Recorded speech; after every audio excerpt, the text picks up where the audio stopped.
Radio, the Beast Bryant London, live from Shake Shack in the Gables, 1450 South Dixie Highway, right across from the University of Miami. A huge thanks go out to Thomas Carroll for joining us on the show in the first segment. Now we make room for someone much larger, but it's okay though. By the way, he picked the wrong night to wear a sweatshirt. Just thought I'd say that. Platon from Pro Canes is here, and joining us right now on All Canes Radio, one of the best Canes to ever play. Just dominant on the offensive line from Lackawanna Community College, right? Yep. There we go. Bryant McKinnie joining us on the show. And Bryant, how are you, man? How's it feel? You're Super Bowl champ, Bryant McKinnie. Does it get tired when people say that? Doesn't get tired at all. It's been a long time. I've been trying to get to one, so I finally made one. And the feeling when you finally settle down after that Super Bowl, what goes through your mind after accomplishing a feat like that? Initially, when the confetti came down, we really didn't know what to do after a while. Like, okay, so what do we do? Just on the field looking at everybody, and then we were waiting for the ceremony to begin. But it was just a great feeling. It was something I always wanted to do. It was something that was funny that me and Ed Reed used to talk about when we first got in the league. Like, let's link up some kind of way and try to win a championship together. We used to always say we were going to come back here to do that, but we managed to do it in Baltimore. You won a title in college. You win a title in the NFL.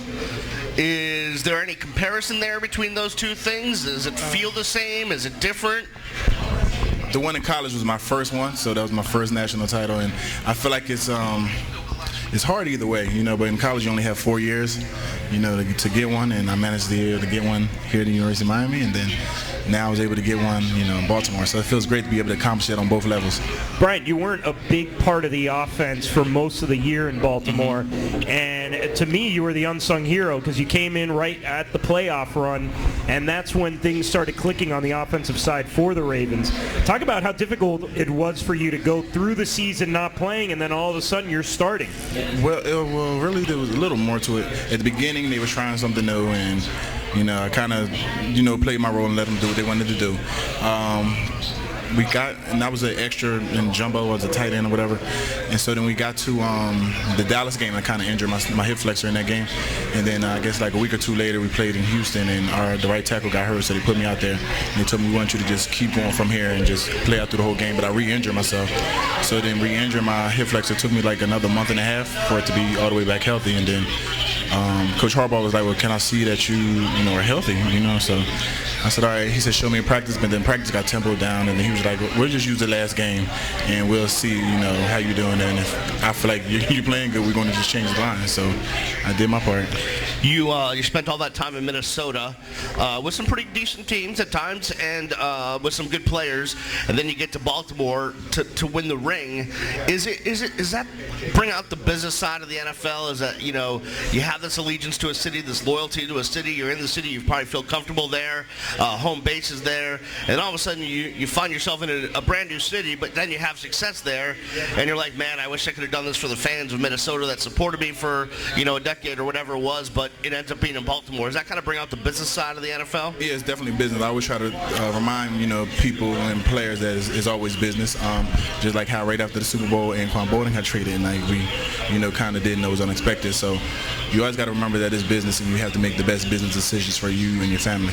So let's go back to the roots. Let's take it back before we move it forward. Let's get back to you getting to the University of Miami out of Lackawanna Community College in Scranton, PA, I believe. Tell us the story. Let us know how you got here. I was very small. I played defensive end, and I went there and learned how to play offensive tackle. So in high school you played defense? Yeah, I played defense. I was a lot slimmer in high school too. Gotcha.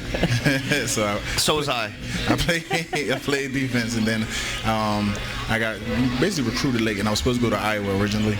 Ooh. And Frank Verducci came, and he was looking for somebody else, actually, a running back, and he seen me on film, and it was after the signing day. He says, well, this is what I'm going to do. I'm going to send you here. I got a friend that's a head coach at Lackawanna, Mark Duda, and I'm going to send you there, and he'll teach you how to play offensive line, and after 2 years there, I'll come get you. You're going to come to Iowa. But after my first year at Lackawanna, Hayden Fry retired, and the whole coaching staff, got fired. So then that now opened me back up to being able to get, recruited by all the schools. And I ended up being one of the top players out of junior college. And Art Kehoe came up there one day, real feisty and everything, and sat down and told me that he wanted me to become a Miami Hurricane. And your thoughts were? I was excited. You know what's funny is it came down to Miami and Arkansas. I don't know what I was thinking. And my mom looked at me like, "Are you crazy?" I'm like, "I don't know. I had a good time on that visit." Hog suey, man. But I ended up signing here. Well, what about your Miami visit? What do you remember from your time there? Who sort of took you around? Ed Wilkins was my host when I came to Miami. Easy Ed Wilkins, yeah. Easy Ed. And they linked us because we're both from New Jersey. And, he showed us around and, I had a good time. And it was so hot, when I came in because, up there in Pennsylvania at the time it was like in the 30s. When I came here it was in the 80s. So it kind of threw me off a little bit. But definitely was a good choice. So, wait, you came down here, didn't you actually redshirt your first year? Yep. Talk about that experience. All right, so I got here, and me and Vernon Carey were both of the tackles that came in that year.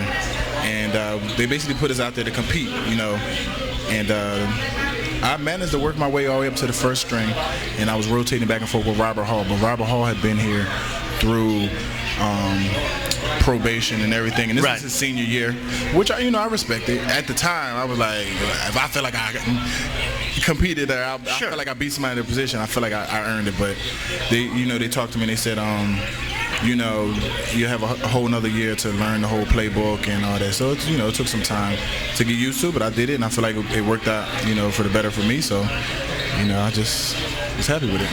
So finally you get to play, and now you're instantly a part of one of the greatest teams to ever play college football. Talk about that experience.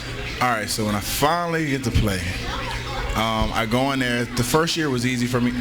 I'm not going to say easy for me, but it was less pressure because I was somebody who, I was under the radar. I just come in there, I do my thing. I feel like that's what I'm supposed to do, protect the quarterback. My senior year, that's when it became a little more of a big deal because I went through a whole season, went against like Jamal Reynolds and some people and didn't give up a sack. So now I became the target. So it was like every week, everybody wanted to have their best game against me. So it was like my senior year was definitely tougher. And I just remember the Florida State game when we were away. The guy got a pressure, but he didn't get there. But the whole sideline started to erupt because they thought he was about to get a sack. And then I realized, I said, let me pick my game up because this is not about to happen today. Right. And that's when I realized I was a target. So even though I might not be feeling the best every week, I have to go out there and play at a high level because they're going to give me their best effort because they want to make a name off me. So it was a little challenging in my senior year. You've talked in the past about how nervous you were before, going up against a Dwight Freeney or even a Jamal Reynolds. When you finally, accomplish that goal, would you still get nervous game after game, or was it just coming to a point where it got pretty easy? When it got to certain players, I would not really get nervous, but I would just kind of tune in and definitely try to bring my A game because they were elite players. I mean, it was like this. Dwight Freeney was the sack master, and I hadn't given up a sack, and we were going head-to-head for the first time because the year before he was injured, so we didn't play each other.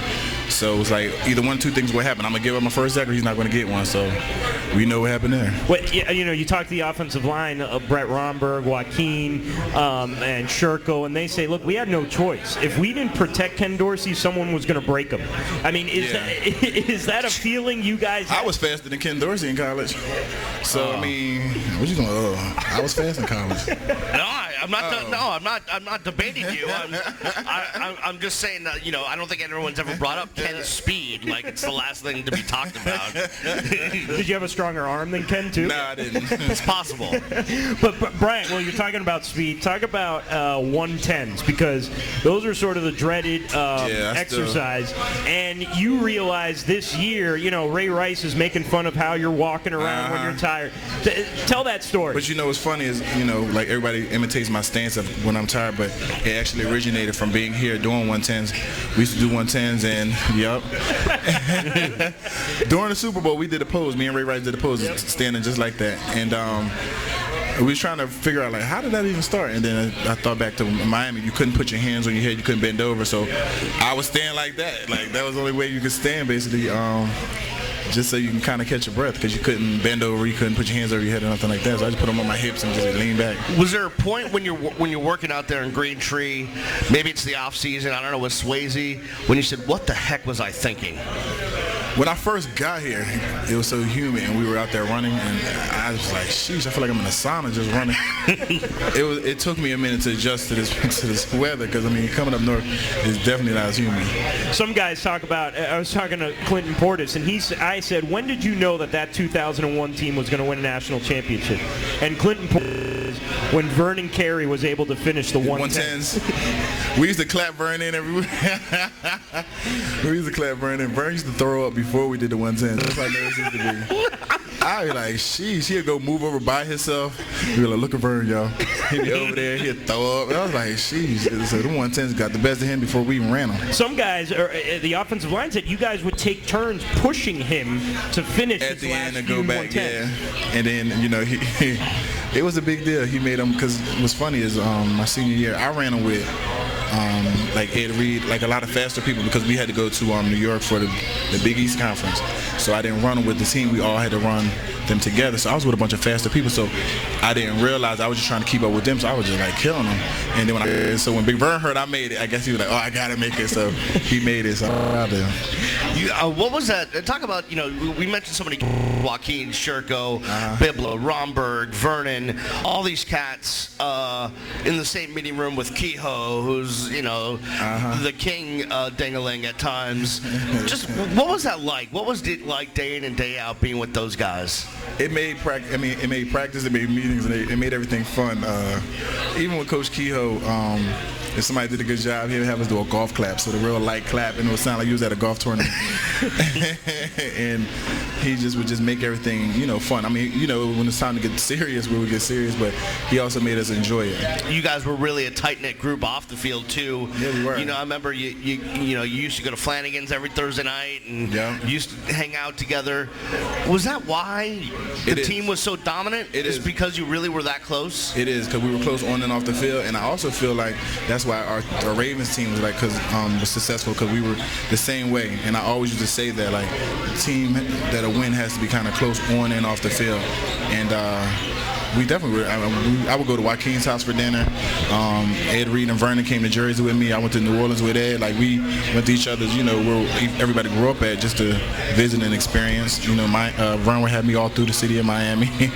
You know, Bryant, to this day, when people talk about the sacrifice you have to make to win, people will forever bring up you and Ed deciding to come back to school rather than entering the draft, and how huge of a decision that was, that maybe without you guys, Miami doesn't win a title. Talk about that decision and the sacrifice you made to come back. I remember just going into finishing that season, and people were just asking me, did I want to go to the draft and things like that. And I was young, and I wasn't sure if I was ready yet, and I felt like I needed some more experience and still to put on a few more pounds, because I still was, you know, in a growing phase. And Coach Davis convinced me to stay. And then Coach Davis then he left. And then he left like 2 weeks later. It's like, wait a minute. Hey, we really need you. You might be the missing piece of the puzzle. I was sitting in his office. He was talking to me, convincing me to stay. And then 2 weeks later, he left and goes to Cleveland. I'm like, wait a minute. He just set me up. What about that time? He leaves, and a bunch of you guys, you were included, go to Paul D's office and vouch for Coker. What do you remember from that meeting? I remember that because we all kind of took a stand with ourselves. I think the coach from Wisconsin, they were thinking about coming in and stuff like that, but we felt like we lost one game. We were one game away of, you know, being a national champion. We didn't want to change the system. We wanted to stick with what we knew, and we felt like we were the best at our position. So that was one thing. That's back when we had a lot of swag, because everybody felt like they were the best at their position, and practice was harder than games. So we would give each other a hard time if somebody made a play on us, because we're like, you go against me in practice, he's garbage. Like, you know what I mean? Just that's how we were back then.